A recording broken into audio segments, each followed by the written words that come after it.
Gracias y paz, hermanos, en el nombre del Señor Jesús. Saludo a todos, hermanos y amigos, en esta noche ya. Bueno, quise hacer este video para referirme al respecto de algunas cosas pues que están pasando en nuestro entorno en estos días. Al respecto pues con lo que está pasando por el motivo de las marchas que hay en Colombia. Y pues quiero enfocarme sobre el tema. Quiero enfocarme sobre ese tema con respecto a si estamos o no a favor, nuestra postura como ciudadanos, como naturales de un país con un régimen, bajo un régimen gubernamental, y nuestra postura como personas naturales de este país y también nuestra postura como cristianos. Entonces quise pues grabar este video para mostrarles mi postura al respecto.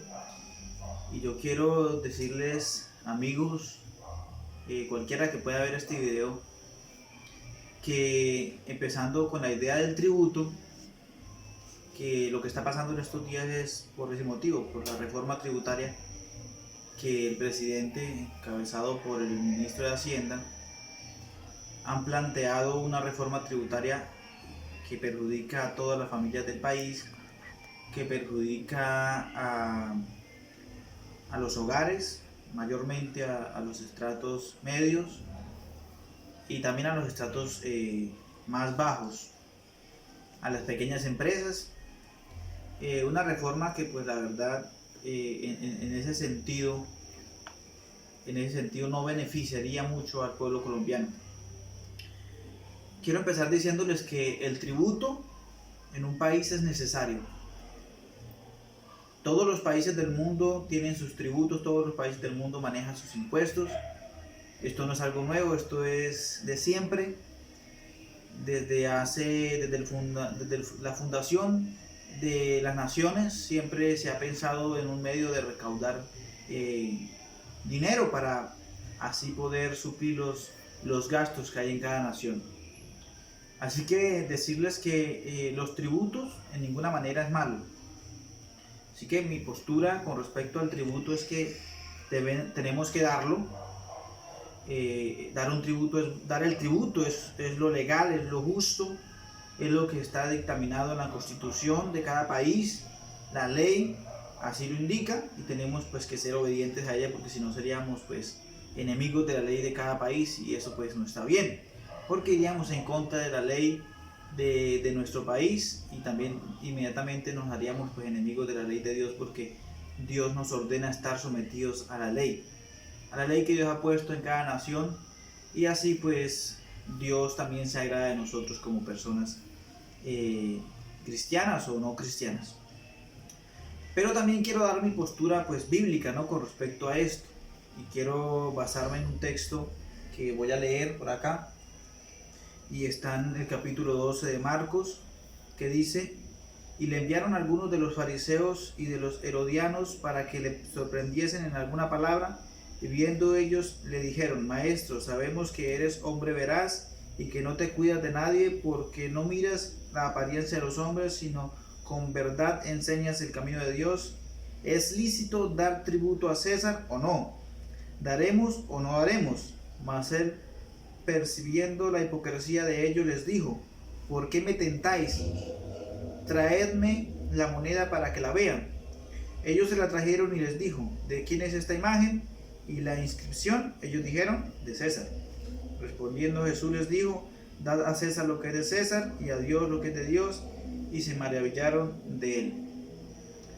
Acá podemos ver que el Señor Jesús, incluso en los días de su carne, Él estuvo a favor de pagar el tributo. De hecho, esta no es la única ocasión donde el Señor es afrentado por medio del tributo, sino que en otro caso Él estaba enseñando y unos fariseos también llegaron diciéndole: Maestro, tú no pagas tributo a César. Y entonces Él manda a uno de sus discípulos, que fue a Pedro, y le dijo: vaya con el anzuelo, Pedro, y saca un pez, y de su boca sacarás una moneda, y con esa pagarás el tributo debido a César. Entonces el Señor Jesús también nos da la enseñanza de que pagar el tributo es bueno. Y toma, por ejemplo, y les llama y les dice: tráigame la moneda. y dice, y pregunta, hace la interrogante ahí, dice, bueno, ¿de quién es esta moneda?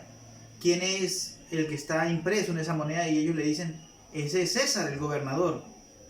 Y entonces él les dice, bueno, si ese es César, quiere decir que esa moneda le pertenece a César. Entonces llévenle a César lo que le pertenece a él y denle a Dios lo que le pertenece a Dios. Hablando de las ofrendas para Dios, hablando de los diezmos, hablando de las primicias correspondientes en la era de los días del Señor Jesús. Ahora, también es de resaltar que el Señor Jesús hace mención con respecto a la ofrenda o al diezmo en esta ocasión, refiriéndose ya en la era judía, ¿no? No podemos también decir que el Señor estuviera hablando explícitamente en la era ya cristiana. Enfocándonos en el tema del tributo, el Señor tuvo que enfrentarse en los días de su carne a estos hombres que fueron enviados por el mismo rey Herodes, fueron enviados por los fariseos, fueron enviados por los líderes de entonces del pueblo judío.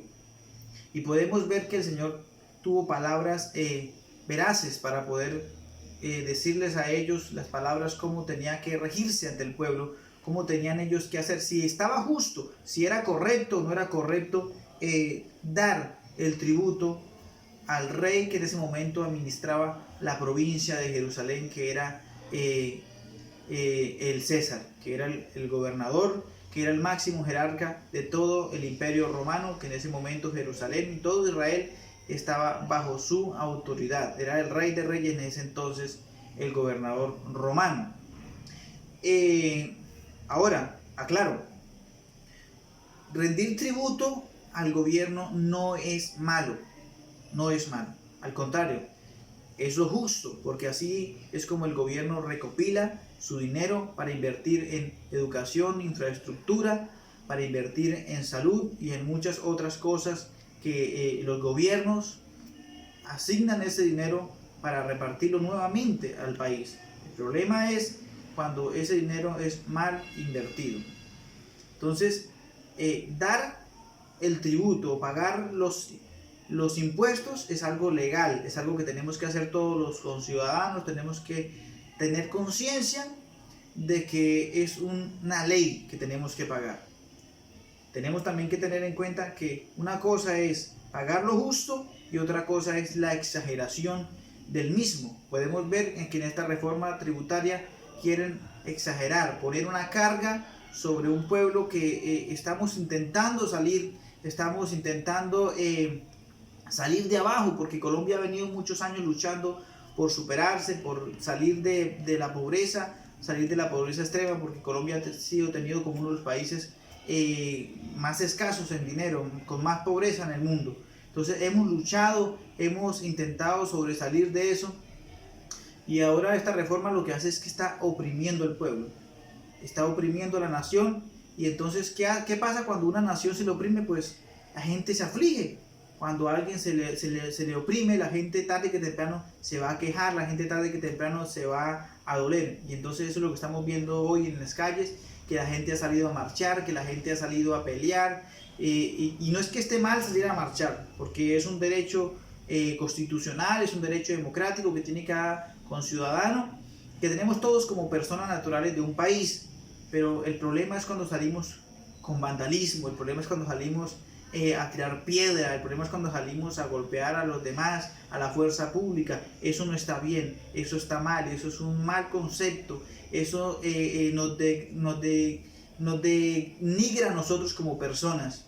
Entonces, somos una nación establecida, somos un pueblo civilizado, tenemos que portarnos como tal. Lamentablemente hemos visto saqueos, lamentablemente hemos visto incluso muertes ya por estas protestas. Estaba viendo en las noticias que ya han saqueado algunos lugares, establecimientos de empresas privadas, están acabando con las empresas privadas. Y si no hay empresa privada no va a haber empleo, porque las empresas que no son nacionales van a retirar sus acciones, van a pensar que Colombia se acabó, entonces va a empezar a haber desempleo, va a haber más pobreza. Eso está muy mal hecho, no tenemos que actuar de esa manera, tenemos que actuar de una manera correcta. Podemos salir a presentar nuestras quejas, podemos hacerlo de una manera educada, de una manera formal como tiene que ser. Porque también es verdad que el abuso del poder del gobierno causa esto. De hecho, refiriéndonos al término bíblico, la Biblia narra una historia también del pueblo de Israel. La Biblia narra una historia cuando Israel quería rey para sí. Durante más de 400 años lo gobernaron unos hombres y mujeres que se les llamó jueces, que eran los que juzgaban la nación. Pero cuando Israel se hartó de eso, quiso pedirle a Dios un rey. Entonces la Biblia narra de que el profeta Samuel ungió a un hombre llamado Saúl. Pero Saúl, pasado el tiempo, hizo lo malo delante de la presencia de Dios. Dios lo desterró como rey y en su lugar puso a David como rey. Tanto que este hombre fue llamado conforme al corazón de Dios, porque fue un hombre que hizo conforme lo que Dios le había mandado. A pesar de que tuvo sus errores, a pesar de que tuvo sus falencias, pero aún así se levantó, reconoció y Dios lo reconoció como el hombre conforme a su corazón. Pero también David murió y se levantó después su hijo, joven, un muchacho todavía muy joven, se levantó como rey sobre su nación, sobre Israel. Este hombre se levantó a su temprana edad, en lugar de David su padre, el cual se llamaba Salomón. Y la Biblia narra de que este hombre, cuando empezó a gobernar, lo primero que hizo fue consultar a Dios y pedirle a Dios sabiduría, pedirle a Dios entendimiento, la capacidad para gobernar su nación. Dios le otorgó ese poder. Dios, la Biblia narra, la historia bíblica narra que ningún otro como él se levantaría jamás, que nunca habría otro rey, jamás había otro rey como Salomón, nadie con más conocimiento que él. De hecho, la misma Biblia narra que los reyes de otros países venían a consultar con él, venían a pedirle consejo, venían a negociar con él de muchas maneras, trayéndole presentes, trayéndole oro. Y este hombre fue tan inteligente, tan sabio en su forma de gobernar, que dice que descendió a Egipto, compró armaduras, compró espadas, carros, caballos, porque tenía el conocimiento de cómo armar a su país, porque Dios le había dado ese conocimiento. También la Biblia narra que este hombre hizo represas, estanques gigantescos, para así poder, incluso la idea de él era poder sembrar sobre los desiertos, regar los montes. Dice que hizo grandes estanques y así con ellos regaba los montes, regaba los desiertos. También dice que tuvo más de 1000 mujeres. Era un hombre adinerado, tenía dinero como ningún otro rey de Israel jamás ha tenido ni tendrá en la historia. Pero hubo un problema con este hombre y fue un problema grave, administrativo. Y fue que él oprimió al pueblo con impuestos. Para poder llegar a hacer sus estanques, tener sus lujos de rey, tener tantas mujeres, tantos consejeros, tantos hombres a su mando, tantos caballos, tantos carros, tantas armas, empezó a oprimir. De hecho, la Biblia narra que construyó el templo que David había, primero antes de morir, David hizo la figura, o Dios le mostró cómo construir un templo, el templo a Dios, y el que lo terminó fue su hijo Salomón. Narra la historia que Salomón oprimió al pueblo con un impuesto. Este impuesto lo invirtió, eso sí, lo invirtió en el mismo pueblo, en sus beneficios, para regar el pueblo, para regar sus campos y para defenderse. Lo que toda nación hace sabiamente, que es defender su patria, defender su patriotismo, su capital, sus propiedades, su derecho a ser una nación independiente. Eso fue lo que Salomón hizo, pero oprimió al pueblo. Pero resulta que ningún rey vive para siempre. Entonces este hombre también un día falleció y en lugar de él se levantó su hijo Roboam, un muchacho también joven que pensaba en también tener gloria como su padre, pensaba también ser un hombre exitoso como su padre. Y entonces cuando murió Salomón, el pueblo encontró la oportunidad de quejarse ante el nuevo rey y llamaron a Roboam y le dijeron: Roboam, ¿qué vamos a hacer? Ahora que tú eres rey, te pedimos que nos quites este yugo, que nos quites esta carga, que por favor ya no nos oprimas más con estos impuestos que tu padre dejó. Y entonces Roboam, al escuchar al pueblo que salió a protestar, como lo está haciendo Colombia hoy en día, salió a protestar a las calles, llegó al palacio y entonces empezó a decirle al rey, bueno, rey, ¿qué vamos a hacer? Porque ya no podemos pagar este impuesto. ¿Qué vamos a hacer? Porque ya el pueblo no somos capaces más de sostener este impuesto. Entonces el rey se fue con sus sabios, el rey se fue con sus consejeros, los más ancianos del pueblo, los que habían vivido con su padre, y les dijo, bueno, ¿qué haré en este caso? El pueblo me está pidiendo que les quite esta carga. El pueblo me está pidiendo que ya no les cobre más impuesto, que les aliviane esta carga porque no pueden llevarla. Y los ancianos le dijeron, claro, lo que tú tienes que hacer es quitarle esa carga que su padre le dejó a ellos, porque el pueblo ya no puede, el pueblo está desesperado, el pueblo ya está en huelga, el pueblo ya está agobiado, su padre los oprimió. Pero el rey quedó pensativo. El rey por un tiempo de pronto se encerró, dijo, bueno, ¿yo qué voy a hacer? Mi padre fue un hombre muy exitoso, tuvo muchas mujeres, mucha riqueza. ¿Qué voy a hacer yo si quito este impuesto? ¿De qué voy a sostener al pueblo? Entonces se le ocurrió la buena idea de ir a consultar con los muchachos. Se fue, se reunió con los muchachos contemporáneos a él, con los que él creció, con los que él estudió, sabios también de Jerusalén, pero que no habían vivido lo que vivió el pueblo, que no habían pasado por ese trabajo que Salomón los había esforzado, les había cobrado, sino que el pueblo estaba sometido. Salomón y los muchachos no se dieron cuenta de eso, no supieron qué había pasado. Entonces él les consultó a los muchachos y les dijo, bueno muchachos, cuéntenme ustedes, jóvenes de Jerusalén, ¿yo qué voy a hacer? El pueblo me pide que yo retire el tributo, que ya no les cobre más. ¿Qué hago? Y ellos le dijeron, ¿qué te han dicho los ancianos? Él dijo, los ancianos me dijeron que le quite el tributo, que ya les quite el tributo, que el pueblo ya no puede más. Y ellos le dijeron, ¿pero cómo se le ocurre? ¿Acaso usted es inferior a su padre? ¿Acaso usted piensa no tener gloria? Al contrario, demuestra que usted es un rey más fuerte que tu padre. Demuestra que usted es un rey más severo. Si su padre les cobraba esta cantidad, tú cóbrales el doble. Auméntale la carga, oprímelos más, esfuérzalos a trabajar más. Y él le hizo caso a sus muchachos. Resulta que había otro muchacho que llamaba Jeroboam. También tenía espíritu de rey. Incitó al pueblo a una revuelta.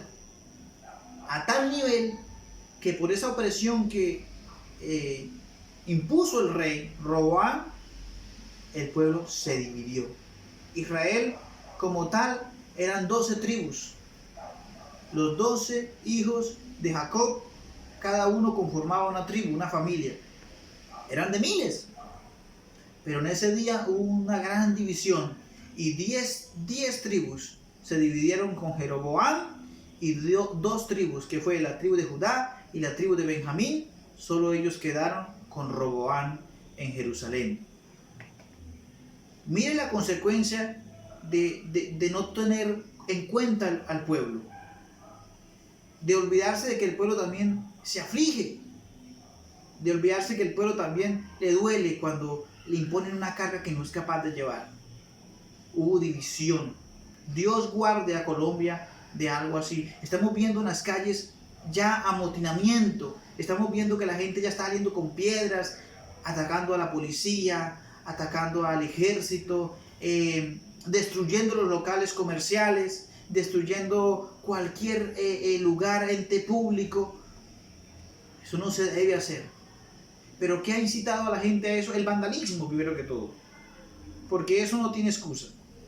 No podemos excusar el vandalismo, no podemos decir que, ay no, que es que como entonces por culpa del presidente solamente pasa eso. Nosotros podemos salir a protestar de una manera decente, con todo nuestro derecho ciudadano, con todo nuestro derecho como patriotas que somos, pero tenemos también que respetar los reglamentos. Hay una ley que no tenemos que regir bajo ella. La Constitución nos da permiso de salir a hacer huelgas si queremos, pero no podemos empezar a destruir, a matar, vi videos donde llegaban y destruían las puertas, se entraban como vándalos, pícaros, y a piedra, con candela, con papas bombas, con groserías. Eso no se debe hacer.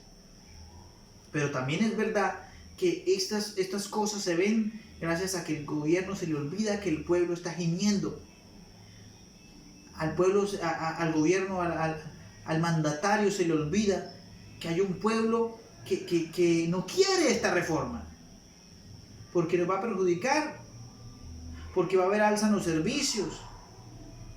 El que pagaba 100,000 pesos de luz ahora va a tener que pagar 120,000 de luz. Entonces eso a la larga en todos los artículos, en el hogar, en toda la canasta familiar se va a ver afectado cada colombiano, se va a ver afectada cada familia. Nos va a afectar a todos, es una realidad.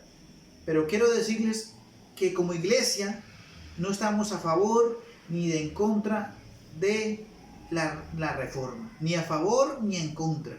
Tampoco estamos ni a favor ni en contra de las marchas. Tenemos el derecho, podemos salir a marchar. De hecho, escuchaba el cacerolazo que la gente estaba dando estos días, y la gente preocupada, en huelga, diciendo que se están quedando sin comida, que el gobierno nos quiere dejar aguantar hambre. Lo podemos hacer. Hay gente que dice que eso es llamar hambre al país. No sé hasta qué punto será eso, ¿verdad? Pero tenemos todo el derecho de pronunciarnos. Ahora, hagámoslo civilizadamente, de una manera educada, con principios. Somos una nación autóctona, no necesitamos de otros gobiernos. Es verdad que tenemos influencia de otros gobiernos, pero podemos salir adelante nosotros mismos, produciendo lo que necesitemos. ¿Qué pasa en Colombia? ¿Por qué la inflación es tan grande? Porque consumimos más de lo que producimos. Producimos una pequeña cantidad, pero consumimos el doble o el triple de lo que estamos produciendo. Colombia no importa casi productos. Colombia, al contrario, importa. No exporta, sino importa. Autos, materiales, útiles de aseo, muchísimas cosas que vienen de otros países para Colombia. Pero Colombia no estamos produciendo.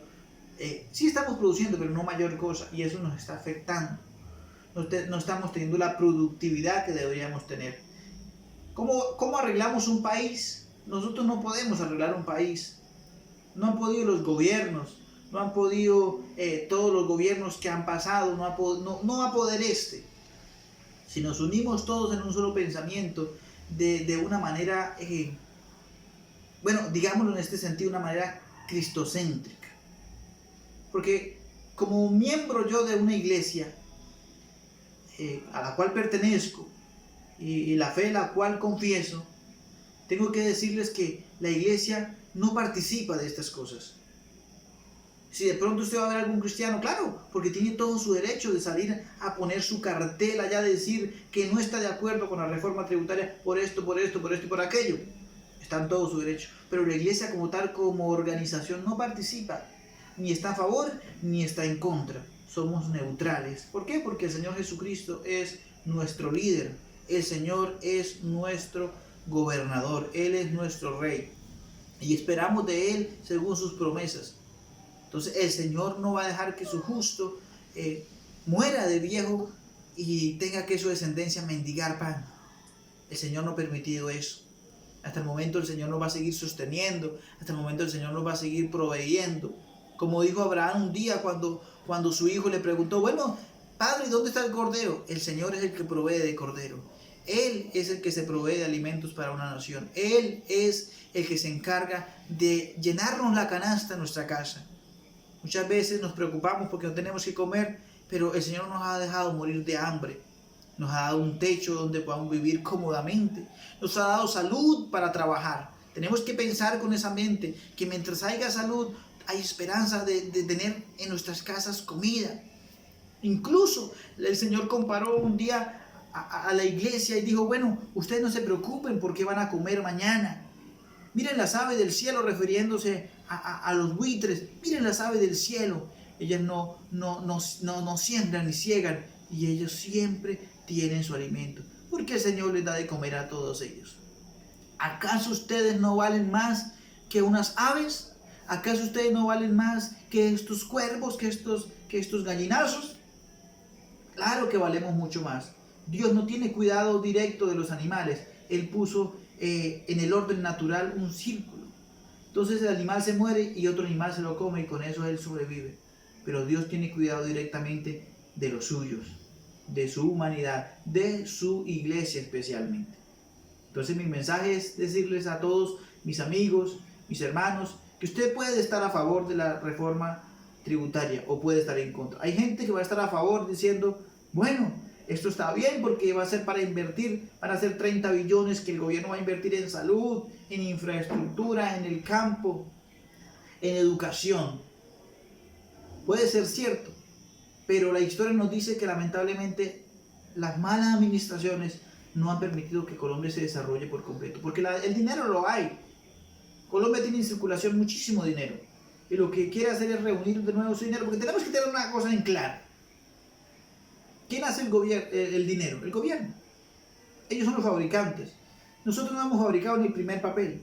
Lo que tenemos es, el papel moneda que tenemos es una moneda de cambio con respecto al valor monetario o al valor que tenemos en ese momento por nuestro trabajo, por lo que hemos adquirido una casa, porque hemos adquirido de pronto un carro, un televisor, o qué sé yo.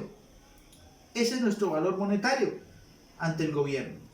Pero realmente el dinero lo ha hecho el gobierno, ellos mismos. El Banco de la República es el que imprime los billetes. Y el dinero se esparce por todo el país. ¿Y qué tiene que hacer el gobierno? Recaudar impuestos para que la plata vuelva a llegar, para ellos volver a esparcirla. Y vuelve y llega para volver. Eso es una cadena. Eso es como el agua que cae a la tierra, riega los montes, se va por los ríos, se evapora y luego vuelve al ciclo. Es igual. Es necesario eso. Eso no es ilegal. Eso no está mal. Dios lo dejó. Así debe ser. Tenemos que estar de acuerdo con eso. Pero cuando a veces hay abuso de la autoridad, cuando la autoridad quiere suprimir a un pueblo, quiere subyugarlo y ponerle una carga más de lo que no puede llevar, se presentan estos casos. Dios guarde a Colombia de caer en manos de gente desalmada. Dios guarde a Colombia de caer en manos de personas que la historia ha dicho que son personas corruptas, líderes corruptos. Dios guarde a Colombia. Hemos tenido líderes que han dejado historia, algunos por hechos buenos, otros por hechos no tan buenos.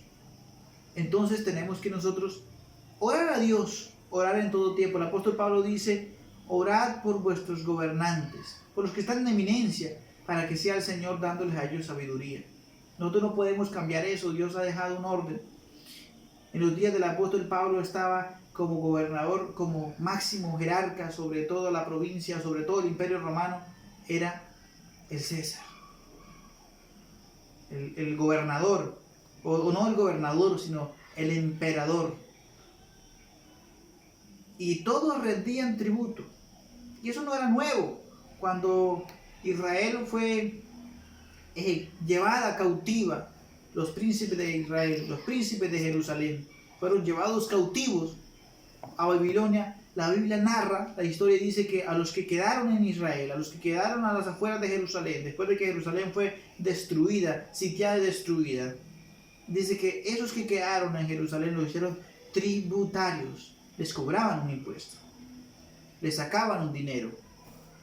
Luego cuando vinieron los persas, los medos, hicieron lo mismo. Todas las provincias que tenía los babilónicos, las tomaron para ellos y siguieron sacándoles su impuesto. Luego cuando vinieron los griegos pasó lo mismo. Luego cuando vinieron los romanos siguió igual. O sea que eso no era nuevo para el pueblo de Israel. Y hoy en día tenemos este mismo, pero no estamos bajo un imperio como tal. Pues somos una nación independiente. Somos un pueblo democrático, nuestra constitución es democrática. Tenemos derecho a expresar lo que pensamos, tenemos derecho a expresar lo que sentimos, tenemos libertad de culto, libertad de expresión. Gracias a Dios por eso. Entonces, amigos, hermanos, todo el que pueda de pronto escuchar y ver este video, no se preocupe porque de pronto nos van a subir los impuestos. Aunque escuché por ahí que decían que ya no. que ya iban a quitar eso. No sabemos. De pronto más adelante camufladamente nos metan los impuestos. Entonces tenemos que vivir más bien en paz para con todos. No podemos fomentar la guerra, no podemos fomentar